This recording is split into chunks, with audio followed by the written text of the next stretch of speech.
فیصل عیدی صاحب اس وقت ہمارے ساتھ موجود ہیں۔ فیصل صاحب، انسانیت کی یہ تذلیل ہے کہ جو اس وقت صورتحال ہوئی اور جس طرح سے لوگ یہاں سے گئے، آپ کا عام آدمی سے بہت زیادہ گہرا تعلق رہتا ہے، کس کے گھر میں کیا مسائل ہیں، لوگ بھی ڈسکس کر رہے ہوتے ہیں۔ یہ اس طرح سے پاکستان سے نکلنا غیر قانونی اور اب یہ جو سچویشن ہوئی، کیا کہیں گے سر اس میں؟ بہت ہی افسوسناک بات ہے کہ ہمارے سینکڑوں لوگ جو ہے وہ اس طریقے سے سمندروں میں ڈوب کے مر رہے ہیں، اچھی زندگی کی تلاش میں پاکستان چھوڑ کے جانا چاہتے ہیں۔ یہ ہمارے لیے افسوسناک بات ہے، ہمارے لیے شرمندگی کی بات ہے کہ ہم پاکستان کو اچھا نہیں بنا سکے، اور آج پاکستان کے جو معاشی حالات ہیں اس پہ ہر کوئی بھاگنا چاہ رہا ہے۔ ہمیں سوچنا ہوگا، ہماری حکومتیں جو ہیں وہ اپنے اخراجات کم نہیں کر رہی۔ میں نے پہلے بھی ان کو کہا تھا کہ ان کو اپنے اخراجات کم کرنے ہوں گے، ان کو لینڈ کروزروں سے نیچے اترنا ہوگا اور 1000 کی گاڑیوں میں بیٹھنا ہوگا جس طرح دوسرے ملکوں نے ترقیاں کی ہیں۔ یہ اپنی عیاشیاں ختم کریں، ہماری جو ایلیٹ کلاس ہے تو ہی ہم قرضے دے سکیں گے اور پاکستان کو خوشحال بنا سکیں گے۔ ہمیں بس دکھ ہو سکتا ہے جو پاکستانی عوام کے ساتھ ہو رہا ہے، یہ حالانکہ ہمارے یہاں تو جنگ بھی نہیں چل رہی، اتنے لوگ سیریا کے بھی نہیں تھے اس کشتی میں جتنے پاکستانی تھے۔ یہ ہمارے لیے افسوس کا مقام ہے۔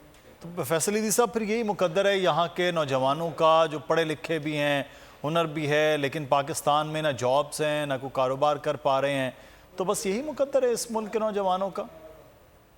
یہ بس اب ہم کیا کہہ سکتے ہیں، ہماری ایلیٹ کلاس سمجھنے کے لیے تیار نہیں ہے، ہماری ورکنگ اور مڈل کلاس لڑنے کے لیے تیار نہیں ہے، تو اسی طرح چلتا رہے گا۔ اگر یا تو ہماری ورکنگ کلاس اور مڈل کلاس مل کے لڑیں اور اپنے حقوق حاصل کریں تو ہی ہم اچھائی کی طرف جا سکتے، نہ تو ہماری ایلیٹ کلاس تو عیاشیوں میں پڑی ہوئی ہے، ان کو تو سب اچھا ہی اچھا نظر آ رہا ہے۔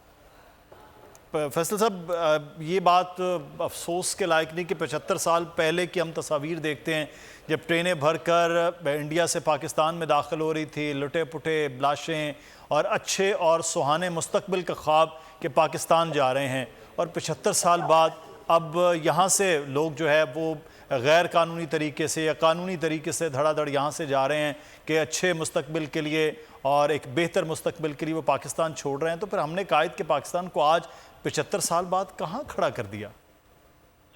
بس میں یہی تو آپ کو دکھ کے ساتھ کہہ رہا ہوں کہ ہمیں جس طریقے سے گورن کیا گیا اور ہمیں جو ایلیٹ کلاس اور ہمیں جو سیاستدان دیے گئے ہیں وہ انتہائی کرپٹ اور خراب درجے کے سیاستدان ہیں، اور -1 فارمولہ نے پاکستان کو اس مقام تک پہنچایا ہے۔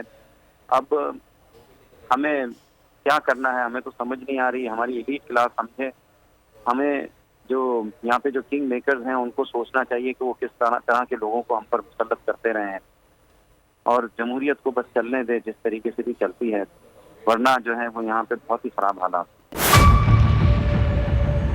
میئر کراچی کے انتخاب کی جنگ، بول نے پھر چھوڑ دیا سب کو پیچھے۔ اس وقت مرتضی وہاب منتخب ہو گئے ہیں میئر کراچی، یہ اعلان کر دیا گیا ہے باقاعدہ طور پر۔ صحافتی روایت رکھی برقرار، بول نے دکھائی سب سے بڑی ٹرانسمیشن۔ اور یہ حقیقت تھا، میں نے آپ کو کہا کہ نمبر گیم میں جماعت اسلامی کے پاس نمبر پورے نہیں ہے۔ لمحہ بلمحہ کی صورتحال سے کیا باخبر عوام کو۔ رینجرز کے اہلکار اور پولیس کے اہلکار ہیں وہ ہائی الرٹ ہیں، اور وہ اس بات کی کوشش کر رہے ہیں کہ اب کوئی ناخوشگوار واقعہ جو ہے وہ رونما نہ ہو سکے، کیونکہ بول ہے سب سے پہلے سب سے آگے۔ سبسکرائب کریں اور بیل دبائیں تاکہ کوئی خبر رہ نہ جائے۔